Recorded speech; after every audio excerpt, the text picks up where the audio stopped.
Good morning friends, welcome my Priya Fun Lifestyle. সবাইকে good morning. আমার চান ঠান সমস্ত কিছু কাজকর্ম হয়ে গেছে, আর এবার চলে যাবো টিফিন করতে। সবাই কেমন আছো? আশা করছি খুব ভালো আছো, আমিও খুব ভালো আছি। আর আজকে আর বেশি কিছু বক করবো না, কেননা বক করতে শুরু করলে আমি অনেকক্ষণ বক করতে থাকি। সেই জন্য আজকে ডাইরেক্ট ব্লগ থেকে আমার ব্লগটা আজকে এখান থেকেই শুরু করছি। একটু বেলা হয়ে গেছে, যেহেতু একটু উঠতে আমার দেরি হয়ে গেছে, কদিন ধরে শরীরটা ভালো যাচ্ছে না, তোমরা জানোই না, সেই কারণে চলো কিছু নেই বলে তাই জন্য ডাকো তো চলো চলো আজ টিফিন করবো, সেটা তোমাদের সঙ্গে শেয়ার করবো। আজকে টিফিন করবো হলো চাল, আর দুপুরে রান্না আছে। চলো আগে টিফিনটা করি, তারপর শেয়ার করছি আর কি করবো। ঠিক আছে, চলো দেখে থাকি। তোমাকে আগে বললাম যে চাউমিন করবো, টিফিনে চলে এসেছি চাউমিন করতে। তো মোটামুটি চাউমিনটা হয়ে গেছে, একটু বাকি। চলো দেখতে থাকি। আপনাদের দেখো চাউমিন করতে গেছে, বিছানাটা আর একদম যাচ্ছে তাই করে রেখেছি। বিছানা খেতে ঘুরতে ঘরে নিয়েছে, শাক পাতা ছড়িয়ে ভর্তি করতে দেখো, এগুলো বুঝতে পারবে। তো সঙ্গে সবটাই দেখাচ্ছি, সবটাই শেয়ার করছি। দেখলেই সেটা বুঝতে পারবে। এই দেখো এখন বসে শাক খেলে পুরো একদম তার এগুলো মেলো করে দিয়েছে। আর আমারও ঘর দেওয়া দেওয়া অবস্থা, শাক পড়ে আছে ঘরের মধ্যে, শাক পাতা নিয়ে খেলা করেছে। শাক খেলে প্রমাণ ফেলে রেখেছি, আমি খেলা করেছি। তো আবার ঘরটাকে একটু ঝাঁট দিয়ে আমি ক্লিন ঠিক করে নেবো। আমি রান্না বান্না করছি, এখন রান্নাটা করে নিই, তারপরে দেখে নেবো। আর তোমাদেরকে বললাম যে আগে তরকারি হয়, তরকারিটা অবশ্যই দেখাবো, তার সঙ্গে রান্নাটাও শেয়ার করি। এখন আমি করবো যে ভাত বসিয়ে দিয়েছি, ভাতটা ফুটিয়ে রেখেছি। আর এখন আমি পেঁয়াজ লঙ্কা ভাজি করবো, শাক ভাজা। তো চলো দেখতে থাকো। ভাজাটা হয়ে এই শাক দিয়ে দিয়েছি। শাক ভাজাটা আর কি করার আগে তোমার করেছিলাম হচ্ছে কাঁকরোল আলু ভাজা, যেটা তোমাদের সঙ্গে শেয়ার করতে পারিনি। আর যেহেতু একটা হাতে ফোন ধরে একটা হাতে কড়া আসছি, তো একটা ননস্টিকের কড়া স্পিড খাচ্ছে, সেই জন্য একটু অসুবিধাটা হচ্ছে। আর চলো দেখো কাঁকরোল আলু ভাজা তোমাদের সঙ্গে শেয়ার করছি, যেহেতু এই ভাজাটা তোমাদের আগে শেয়ার করতে পারিনি, যেটা আগে করে নিয়েছিলাম বলে। তো আশা করি সবাই ভালো লাগবে। এরকম শাক ভাজা হয়ে গেছে, এবার নামাবো, একটু বাকি আছে। তার সঙ্গে দেখা এরকম মাছের ডিমের বড়া, যেটা আগে তরকারি করবো। তার জন্য আলু পেঁয়াজ টমেটো কেটে রেখেছি, আদা রসুন পেঁয়াজও কেটে রেখেছি, সেটা পেস্ট করবো। তো এটা কমপ্লিট হয়ে গেছে, শাক ভাজাও কমপ্লিট হয়ে গেছে। শাক ভাজাটা নামাবো, তো হয়ে গেছে, দেখলে বুঝতে পারবে। শাক ভাজাটা নামাবো, দেখো বাটিতে নামিয়ে নিয়েছি। এবারে কড়াতে দিয়ে দেবো তেল, মাছের ডিমটা ভাজবো তরকারি করার জন্য। চলো মাছের ডিমও দিয়ে দিয়েছি, দিয়ে দেখো প্রথম পার্টটা ভাজা হচ্ছে।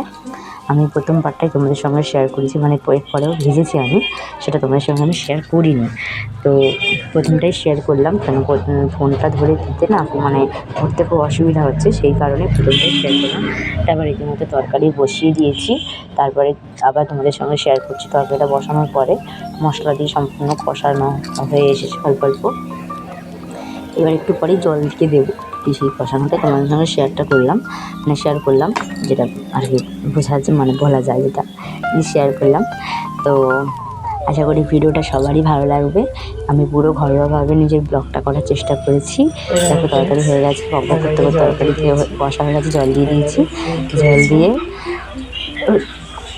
তরকারিটা ফোটাও শুরু হয়ে গেছে, বুঝ করে উঠে ফোটাও শুরু হয়ে গেছে। ঠিক আছে, তরকারিটা ফুটতে মাছের ডিমটা ভেজে রেখে দিয়েছি দেখো। আর এবারে দেখো সবকটা মাছের ডিম ভাজা হয়ে গেছে, তখন তোমাদের যে পাখা দেখাইনি। তো এবারে তরকারিটা বড়া দিয়ে মোটামুটি রান্নাটা হয়ে যাবে। তারপরে মাছের ডিমের বড়া দিয়ে মোটামুটি হয়ে গেছে, একটু পরেই নামিয়ে নেবো। তো চলো করতে এটাও হয়ে গেছে, এবারে নামাবো।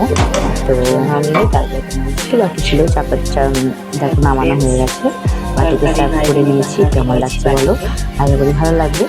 তো এইভাবে খানিকটা বড়া ভাজা রেখেছি, খানিকটা বড়া তরকারি করেছি। আর তার সঙ্গে আরও একটা দেখাই যে যেমন তোমার শেয়ার করলাম যে শাক ভাজা করেছি আর কাঁকরোল আলু ভাজা করেছি, সেটা তোমার সঙ্গে আরেকবার শেয়ার করলাম, যে দুটো হয়ে গেছে, তাই খাবারে রেখে দিয়েছি।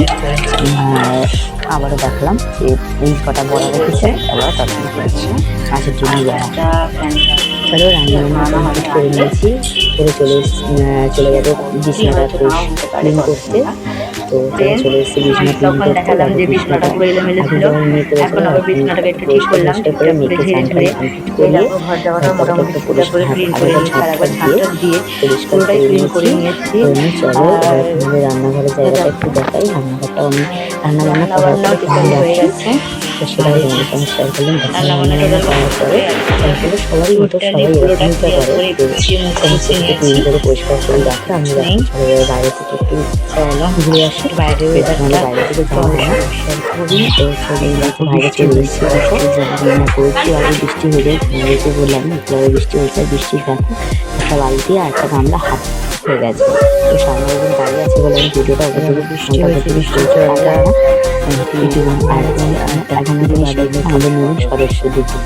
এই দেখো আমাদের দুটো নতুন সদস্য আমার বর নিয়ে আসছে।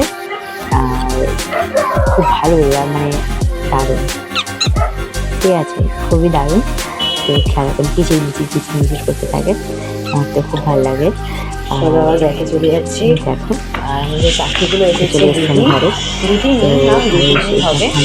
আর চলো আর একটা জিনিস তোমাদের সঙ্গে শেয়ার চলে করি। গেলে ছোটো মোটো গিয়ে কোথায় এই দেখো আমার মেয়ে কি করতে এসেছে, বদমাইশটা। ভালো দরজা এই বসে বসে সন্দেশ খাচ্ছে, লুকিয়ে লুকিয়ে সন্দেশ কিনলে। তো চলো তোমাদের সঙ্গে আরেকটু শেয়ার করি। এই দেখো ফ্রেন্ড, সকালবেলা রোদ উঠেছিল আজকে, তারপর থেকে মোটামুটি মেঘলা মেঘলা করছিল। তো মাঝখানে একবার বৃষ্টি হয়েছে খুব।